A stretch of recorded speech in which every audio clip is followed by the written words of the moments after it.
আসসালামু আলাইকুম প্রিয় দর্শক। আজকে স্প্রে করতে আসলাম ৯ দিন পর। বৃষ্টির কারণে স্প্রে করতে আসতে পারি নাই। এখনো আকাশে মেঘ আছে। এই যে আকাশ ঘোলাটা, আকাশ ঘোলা হয়ে আছে, আকাশে মেঘ।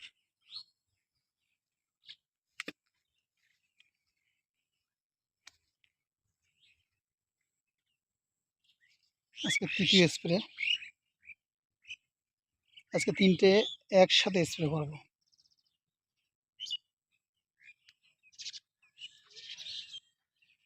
এই যে নতুন নতুন কুশি গজাইছে।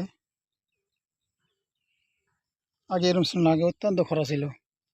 খরার কারণে পাতা কুকড়েও গেছে এবং ঝরেও পড়ছিল।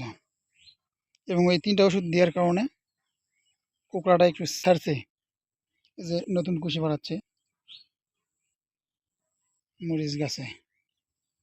স্প্রে করব 3টা কীটনাশক একসঙ্গে স্প্রে করব, তবে একা একা স্প্রে করলে সবচেয়ে ভালো হয়।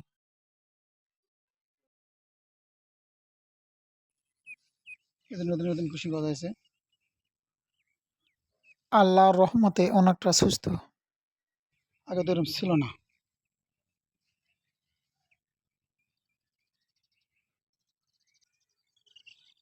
এই যে ভেকটিন 1.8 cc, ভেকটিন 1.8 ইসি,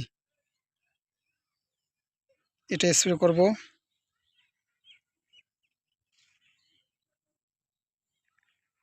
টিডো টিডো 20 SL, এটা স্প্রে করব।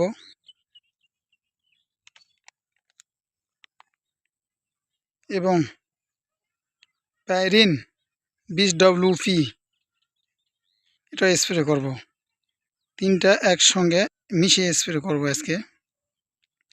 আজকে 9 দিন পর ভিয়েতে স্প্রে করতে আসছি, কারণ বৃষ্টির কারণে স্প্রে করা যায় নাই। এই জন্য আজকে 3টা একসঙ্গে স্প্রে করব। কারণ একা একা স্প্রে করলে সবচেয়ে ভালো হয়, কিন্তু বৃষ্টির কারণে না পারার জন্য 3টা একসঙ্গে স্প্রে করতেছি। এখন আকাশে মেঘ আছে।